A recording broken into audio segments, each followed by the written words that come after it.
একজন মুসলমান হওয়ার জন্য এসেছে, আল্লাহ যেন কবুল করেন, জোরে বলেন আমিন। মুসলমান হওয়ার জন্য যে ভাই এসেছে ওনার নাম কি?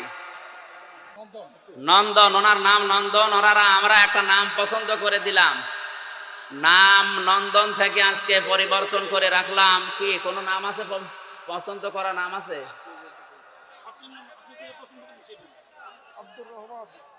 আমরা আব্দুর রহমান রাখলাম। আল্লাহর নবীর কাছে দুইটা নাম প্রিয়, একটা আব্দুল্লাহ, একটা আব্দুর রহমান। এই নামটা আমরা রাখলাম নন্দন শাহ বা নন্দন লাল থেকে আব্দুর রহমান। আজকে থেকে উনি আমরা কালেমা পড়িয়ে দিচ্ছি, আজকে থেকে উনি আমাদের দিনী ভাই।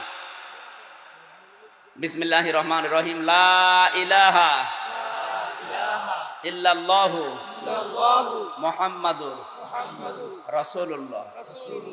আশহাদু আল্লা ইলাহা ইল্লাল্লাহু ওয়া আশহাদু আন্না মুহাম্মাদ